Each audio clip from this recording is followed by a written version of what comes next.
진정하시고 저희와 함께 가주셔야겠습니다. 공권력에 저항하시면 체포됩니다. 경찰관이 차분히 말했지만 그들은 아랑곳하지 않고 계속해서 소리 지르고 발버둥 쳤습니다. 그중 한 여자가 경찰관의 팔을 붙잡고 핥히기 시작했고 다른 남자는 발로 경찰관의 정강이를 세게 걷어찼어요. 경찰관이 다시 한번 경고했죠. 공무집행방해로 체포하겠습니다. 마지막으로 경고합니다. 그들은 여전히 경찰의 말에 귀 기울이지 않았습니다. 오히려 상황은 더욱 악화되어 그들의 행동이 난폭해졌습니다. 주변에 물건들을 던지기 시작했고 심지어 막대기를 휘두르며 위협적인 행동을 보였습니다. 여기 한국의 야구 경기장에서 대체 무슨 일이 있었던 걸까요? 오늘의 사연 시작합니다. 영상 시작 전 구독과 좋아요 꾹 눌러주시면 감사하겠습니다. 안녕하세요. 저는 중국 베이징에서 사는 러 잉카이예요. 베이징의 찬 공기를 가르며 외교부 청사로 향하는 제 발걸음이 참 가볍네요. 바로 오늘 인생의 전환점을 맞이했기 때문이죠. 주한 중국 대사관 문화참사관. 그 자리가 제 것이 된 거예요. 35년을 살아오면서 한 번도 의심해 본 적 없는 진리가 있어요. 바로 중국이 세계의 중심이라는 거예요. 제가 졸업한 베이징 외교학원은 정말 특별한 곳이에요. 중국 외교부 직속 고등교육기관으로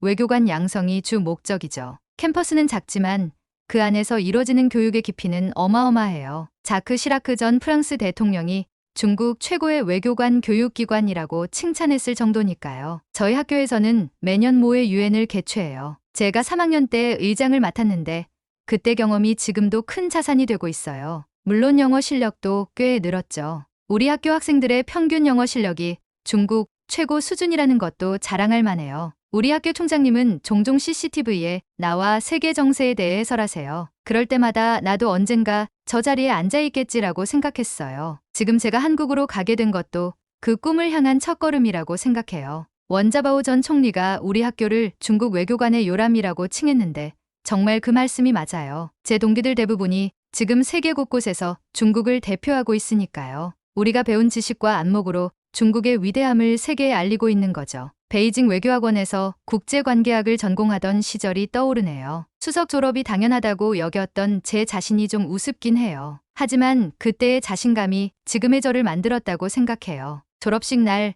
아버지가 제 어깨를 토닥이며 하신 말씀이 아직도 생생해요. 잉카이, 넌 이제 진정한 중국의 외교관이 된 거야. 내가 자랑스럽구나. 중앙정부 고위 관료셨던 아버지의 그 말씀이 제게는 최고의 졸업 선물이었죠. 어머니는 좀 달랐어요. 베이징대 경제학과 교수셨던 어머니는 항상 세계 경제 흐름을 읽으라고 하셨죠. 잉카이, 중국이 세계 2위 경제대국이 된 것은 시작일 뿐이야. 내가 어떻게 이 흐름을 이어갈지가 중요해. 어머니의 그 말씀 덕에 전 항상 세계 경제 동향에 촉각을 세우게 됐어요. 지금 전 베이징 조양구의 고급 맨션에 살고 있어요. 매일 아침 발코니에서 베이징의 웅장한 스카이라인을 바라보며 커피를 마시는 게 일상이에요. 어제는 커피를 마시며 문득 이런 생각이 들더라고요. 저 빌딩들이 다 우리의 힘이지. 세계 어디에서 이런 광경을 볼 수 있을까? 그 순간 제 가슴이 자부심으로 벅차올랐어요. 이런 환경에서 자라고 공부하다 보니 중국이 세계의 중심이라는 믿음은 제 DNA에 새겨진 거나 다름없어요. 이제 한국으로 가게 됐지만 그저 우리의 위대함을 보여줄 기회라고 생각해요. 그들의 좁은 시야를 넓혀주는 게 제 임무겠죠. 중국이 얼마나 대단한 나라인지 꼭 보여주고 말 거예요. 발령 소식이 퍼지자 사무실이 술렁이더라고요. 복도를 지나는데 동료들이 부러운 듯 쳐다봐요. 잉카이, 한국 간다며? 부럽다. 아이브 콘서트도 보고 와. 왕 과장의 말에 다들 웃음을 터뜨렸죠. 전 픽 웃으며 대답했어요. 난 연예인 보러 가는 게 아니라 일하러 가는 거야. 우리의 위대한 문화를 알리러 가는 거지. 점심시간 구내식당에서 만난 리 과장이 물었어요. 한국 요즘 잘 나간다던데? 전 코웃음을 쳤죠. 과대평가예요. 우리 중국 없인 아무것도 아니에요. 그러자 리 과장이 고개를 끄덕이며 말했어요.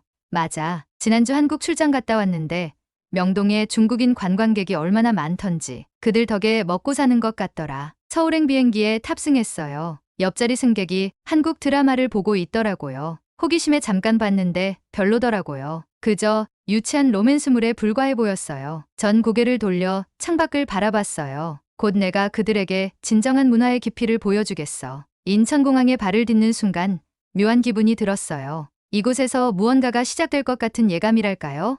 하지만 곧 고개를 저었어요. 이 작은 나라가 뭘 보여줄 수 있겠어요? 입국장을 빠져나오는데 한 무리의 외국인들이 한국 아이돌 포스터 앞에서 열광하고 있더라고요. 참 단순하네 라는 생각이 들었어요. 택시를 타고 서울로 향하는 길이에요. 운전기사가 물었죠. 중국에서 오셨어요? 요즘 중국 관광객들 많이 오던데. 전 빙그레 웃으며 대답했어요. 네, 그렇죠. 우리가 없으면 한국 관광업계가 곤란해질 거요?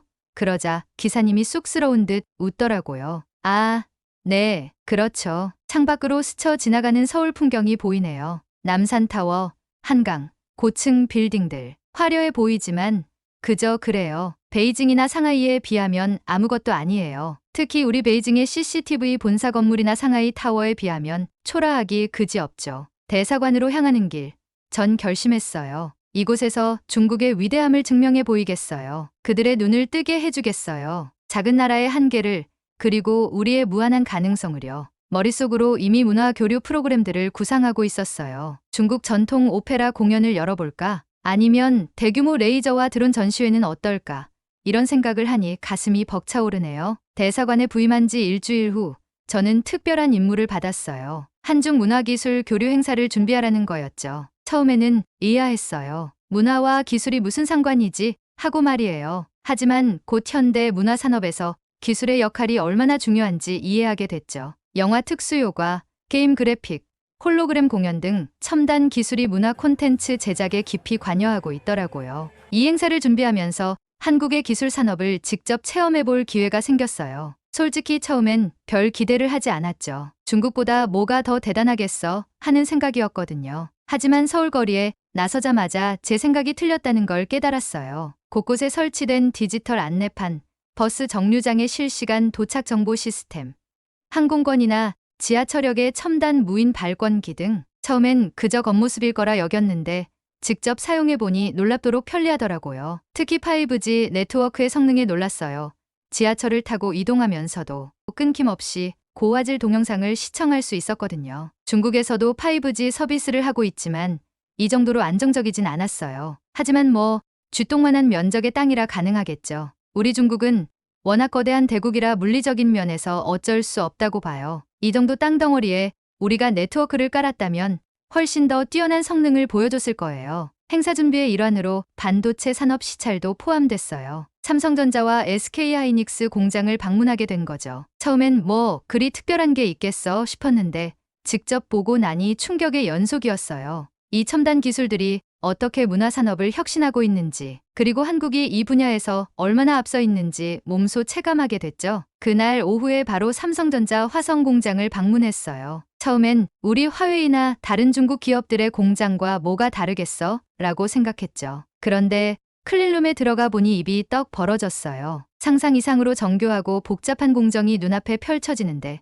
거의 모든 것이 자동화되어 있었어요. 가이드가 설명하길 이곳에서 생산되는 반도체 칩의 회로 선폭이 5나노미터 수준이라고 하더라고요. 중국의 최첨단 기술도 아직 14나노미터 수준에 머물러 있다는 걸 알고 있었기에 이 말을 듣는 순간 등줄기에 식은땀이 흘렀어요. 호텔로 돌아오는 길에 머릿속이 복잡해졌어요. 중국의 기술력이 한국보다 훨씬 더 뛰어나다고 믿었던 제 확신이 살짝 흔들리기 시작했습니다. 다음 날 저는 SK하이닉스의 이천 공장을 방문했어요. 삼성에 이어 세계 2위 메모리 반도체 기업이라고 하더라고요. 공장에 도착하자마자 느껴지는 분위기가 남달랐어요. 입구부터 첨단 보안 시스템이 눈에 띄었고 모든 직원들이 방진복을 입고 있었죠. 안내를 맡은 엔지니어가 설명하길 이곳에서 생산되는 디램과 낸드 플래시, 메모리가 전 세계 스마트폰과 컴퓨터의 핵심 부품이라고 해요. 특히 놀란 건 생산 공정의 정밀도였어요. 먼지 한 톨 없는 클린룸에서 나노 단위의 회로를 그리는 극자외선 UV 노광 장비를 보며 입이 떡 벌어졌죠.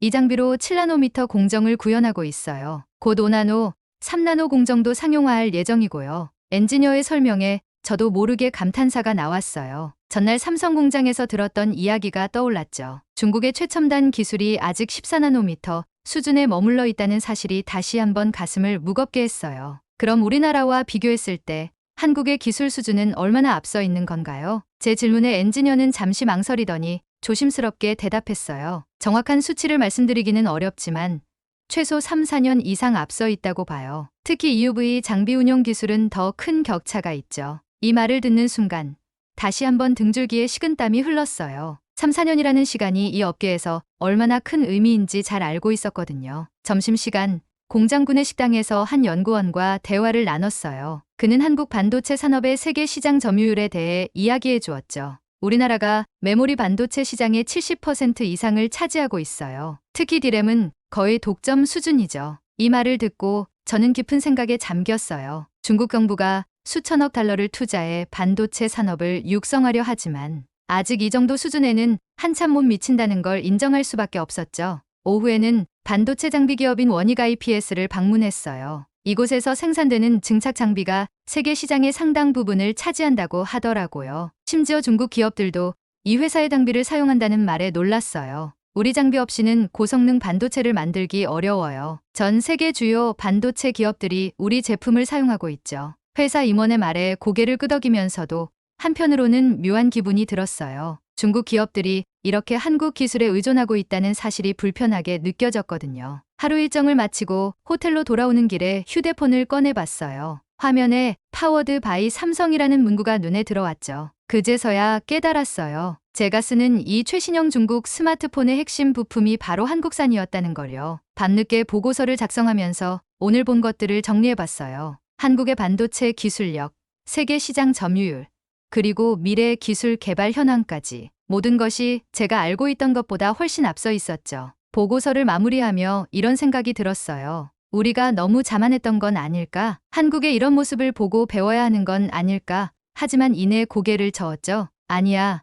분명 우리도 이런 기술을 가지고 있을 거야. 내일은 꼭 그걸 찾아내고 말겠어. 그렇게 다짐하며 잠자리에 들었지만 머릿속에서는 계속 오늘 본 첨단 기술들이 맴돌았어요. 이번 한국 부임이 제 생각을 완전히 바꿔놓게 될지도 모른다는 불안감이 조금씩 커져갔습니다. 한국의 기술력에 놀란 지 얼마 지나지 않아 저는 또 다른 충격을 받게 됐어요. 바로 한국의 문화력과 시민의식이었죠. 어느 날 퇴근길, 지하철역 근처에서 엄청난 인파를 목격했어요. 무슨 일인가 싶어 가까이 가보니 K-팝 가수의 새 앨범 발매를 기념하는 행사장이더라고요. 전 세계에서 온 팬들이 모여 있었는데 그들의 열정적인 모습에 깜짝 놀랐어요. 중국, 일본, 미국, 유럽 등 다양한 국적의 팬들이 한국어로 노래를 따라 부르고 있었죠. 이게 바로 K-팝의 힘인가 보다 라고 생각하며 그 광경을 지켜봤어요. 문화의 힘이 이렇게 강할 수 있다니 새삼 놀라웠죠. 중국의 전통 문화도 대단하지만 이렇게 젊은 세대를 열광시키는 힘은 부족하다는 생각이 들었어요. 다음 날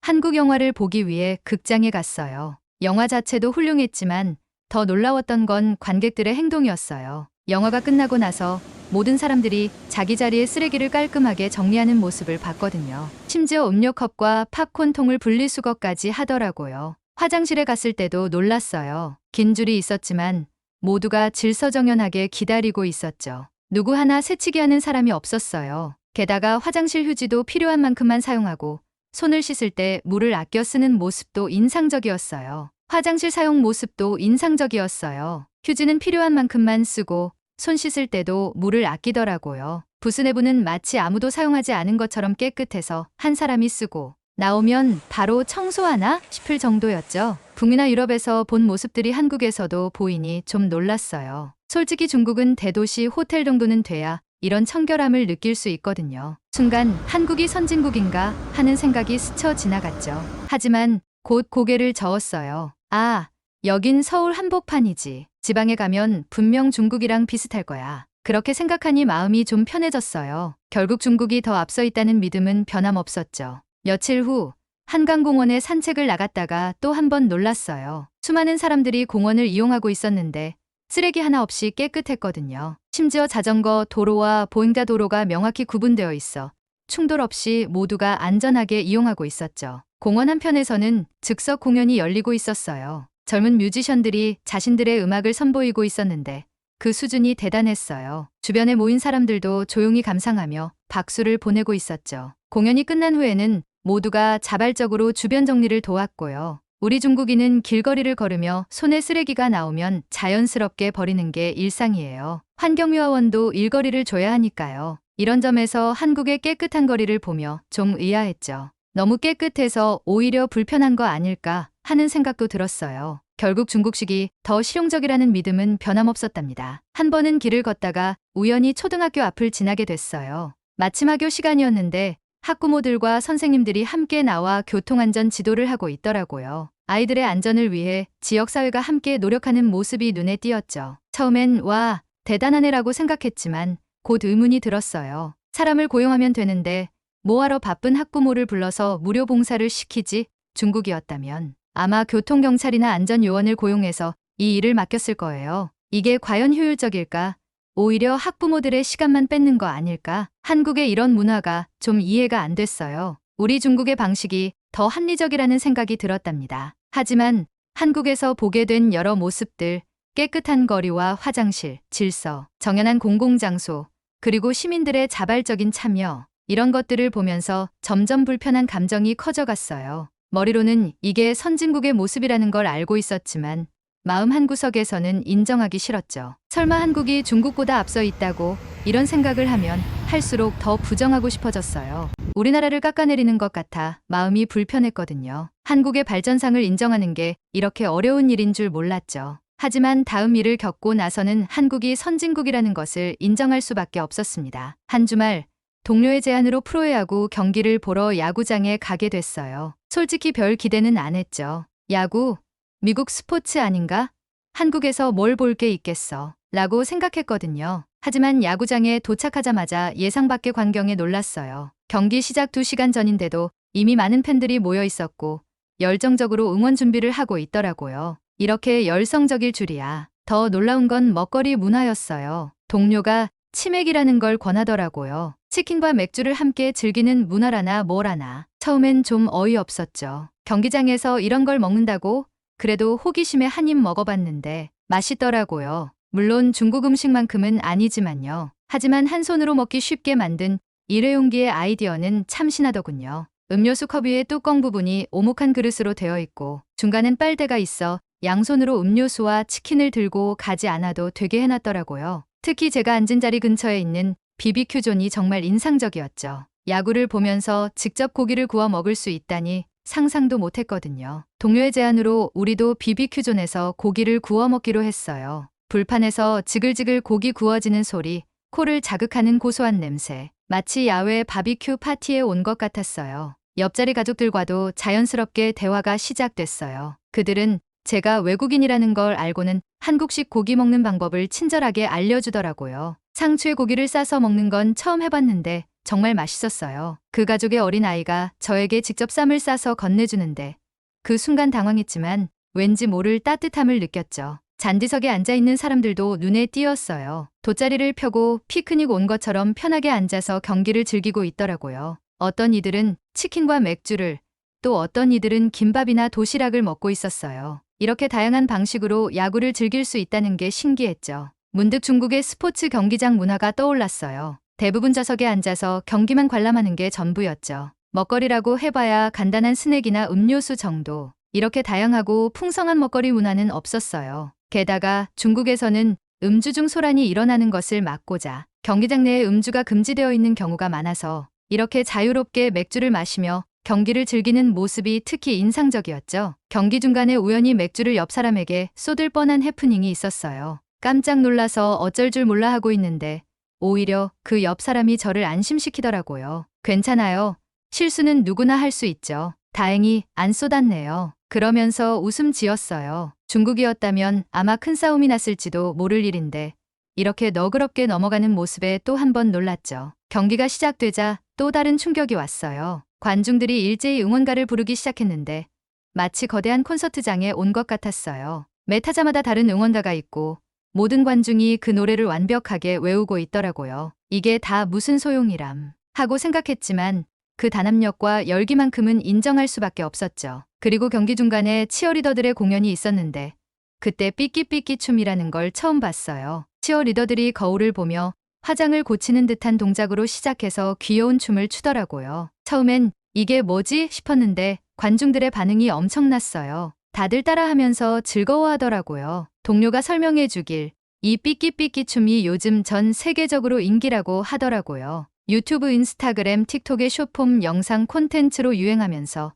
미국 등 해외로 퍼져나가 외국인들은 물론 치어리더들과 탑스타들까지도 이 춤을 따라 추면서 SNS 챌린지 열풍을 일으켰고 한국 프로야구 리그 특유의 응원 문화로 소개되는 등 온라인 밈을 넘어 새로운 사회 현상으로까지 평가받는 인기를 끌었다나 뭐라나요? 순간 별거 아닌 것 같은데 이렇게까지 하는 생각이 들면서도 한편으로는 어떻게 이런 단순한 춤이 세계적인 인기를 얻을 수 있지 하는 의문이 들었어요. 중국의 전통춤은 수천 년의 역사를 자랑하는데 이런 현대적이고 단순한 춤이 더 인기를 얻다니 복잡한 감정이 들더라고요. 7회 말에는 치어 풍선 이벤트라는 게 있었어요. 모든 관중이 구단별로 다른 컬러의 풍선을 불어 응원하는 모습이 장관이었죠. 이런 독특한 응원 문화가 한국 야구의 인기 비결 중 하나인가 싶었어요. 단순해 보이지만 이런 게 사람들을 하나로 만드는 건가? 더 놀라운 건 동료가 이런 한국의 야구 문화가 세계적으로 주목받고 있다고 말해준 거예요. 심지어 미국 메이저리그에서도 한국식 응원을 도입하려 한다나 뭐라나요. 치맥 문화도 외국 야구장에서 볼 수 있다고 하더라고요. 순간 설마 라는 생각이 들었죠. 오랜 역사의 중국 문화도 아니고 한국 문화가 그렇게까지 영향력이 있다고? 솔직히 좀 질투가 났어요. 이 경험은 분명 충격적이었어요. 스포츠를 통해 이렇게 독특하고 열정적인 문화를 만들어내고 그것을 세계로 전파하는 한국의 모습에 새삼 놀랐습니다. 이런 것이 문화적 영향력이구나 하는 생각이 들었어요. 물론 중국의 영향력에는 아직 못 미치겠지만 무시할 순 없을 것 같았습니다. 경기가 끝난 후에도 놀라움은 계속됐어요. 관중들이 자발적으로 자신의 자리를 깨끗이 치우고 가더라고요. 수만 명이 모인 대형 행사였는데도 경기장이 금세 깨끗해지는 모습을 보고 다시 한번 놀랐습니다. 중국에서는 상상도 못할 광경이었죠. 한편으로는 모두가 다 이렇진 않을 거야. 열에 한 명쯤은 항상 빌런이 있지 하며 주위를 한번 더 둘러봤어요. 하하, 제 예상대로 바베큐존 한쪽에 먹다 남은 음식과 쓰레기, 대여해온 바비큐 장비들, 일회용품, 심지어 돗자리까지 그대로 두고 나가는 한 무리의 사람들이 있더군요. 게다가 그 무리 중 한 남자가 담배를 꺼내 피우기 시작했어요. 금연구역인데 말이죠. 한국에서는 실내에선 절대 금연이고 실외에서도 지정된 장소에서만 흡연을 할 수 있고 다들 지키고 있던데 이외였죠. 보다 못한 옆 사람이 조심스레 말을 걸었어요. 여기서 담배 피우시면 안 돼요. 그러자 그 남자가 갑자기 뭐? 라고 고함을 지르며 담배 연기를 그 사람 얼굴에 내뿜었어요. 아저씨, 미쳤어요? 라고 주의를 줬던 사람이 소리치자 이 소란스러운 광경으로 지나가던 사람들이 멈추고 웅성웅성 모여들기 시작했습니다. 주변 사람들이 눈살을 찌푸리며 쳐다보는데도 아랑곳하지 않고 그 남자는 계속 담배를 펴댔어요. 다른 남자는 마시다만 맥주캔을 바닥에 집어던지고 험악한 표정을 지으며 발로 으깨더라고요. 그 일행의 여자도 보란듯이 씹던 껌을 바닥에 퇴 하고 뱉었죠. 저에게 상추쌈을 싸주던 옆자리 꼬마가 용기 내어 그 무리에게 다가가 아저씨, 쓰레기 버리고 가셔야죠. 하며 쓰레기를 주어 그 무리 남자의 손에 쥐어주려 하자 그 아저씨는 노 하면서 손으로 막더라고요. 주위에 있던 한국 사람들이 그 꼬마를 거들어주며 자기 자리는 깨끗이 치우고 갑시다. 어린애한테 부끄럽지 않나요? 라고 하니 그 일행 중 다른 여자가 자기가 버린 거 아니라는 듯 손사래를 치고 다른 사람은 고함을 치더라고요. 그럼 그렇지 뭐 한국인이나 중국인이나 같은 사람이지 하며 내심 속으로 안도했죠. 바로 그때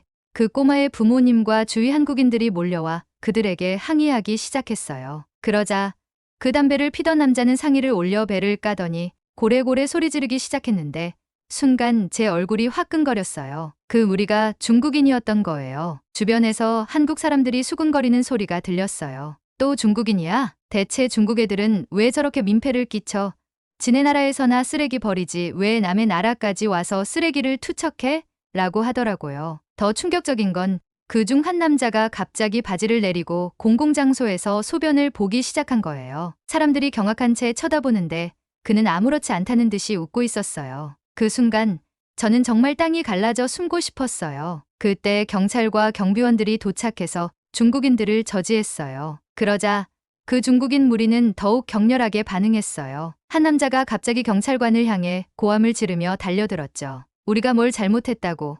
너희가 뭔데 감히 중국인을 체포하려고? 경찰관이 차분히 말했어요. 진정하시고 저희와 함께 가주셔야겠습니다. 공권력에 저항하시면 체포됩니다. 하지만 그들은 아랑곳하지 않고 계속해서 소리 지르고 발버둥 쳤어요. 그중 한 여자가 경찰관의 팔을 붙잡고 핥히기 시작했고 다른 남자는 발로 경찰관의 정강이를 세게 걷어찼어요. 경찰관이 다시 한번 경고했죠. 공무집행방해로 체포하겠습니다. 마지막으로 경고합니다. 하지만 그들은 여전히 귀 기울이지 않았어요. 오히려 더 난폭해져서 주변의 물건들을 던지기까지 했죠. 결국 경찰관들은 테이저건을 꺼내 들었어요. 테이저건을 사용하겠습니다. 즉시 멈추지 않으면 발사하겠습니다. 그 순간 경찰관의 멱살을 잡고 들어 올리려던 남자를 향해 테이저건이 발사됐어요. 그는 순식간에 바닥에 쓰러졌고 나머지 일행들도 그제서야 얌전해졌죠. 이 모든 광경을 지켜보며 저는 그저 그 자리에 얼어붙어 있었어요. 부끄러움과 충격,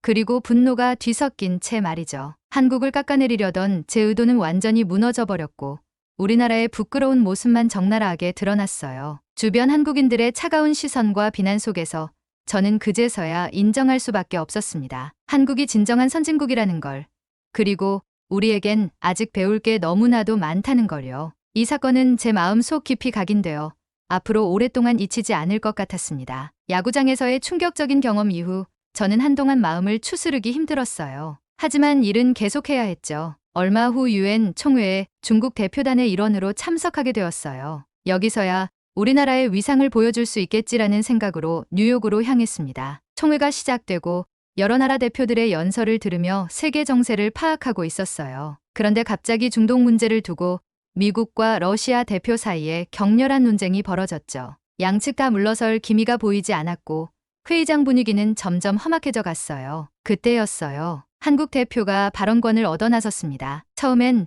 저 작은 나라가 뭘 할 수 있겠어? 라고 생각했죠. 하지만 한국 대표의 중재안은 놀라울 정도로 균형 잡혀 있었어요. 양측의 입장을 정확히 이해하고 서로의 이해관계를 조율하는 능력이 탁월했죠. 더 놀라운 건 그 다음이었어요. 미국과 러시아 대표가 모두 한국의 제안을 긍정적으로 받아들이는 거예요. 심지어 다른 나라 대표들도 한국의 중재안을 지지하며 박수를 보내더라고요. 순간 이게 정말 한국의 힘인가 라는 의문이 들었습니다. 회의가 끝나고 각국 대표들이 모여 이야기를 나누는데 한국 대표 주변에 사람들이 몰려 있었어요. 호기심에 가까이 가보니 다들 한국의 중재 능력을 칭찬하고 있었죠. 한국은 항상 균형 잡힌 시각으로 문제를 바라보는 것 같아요.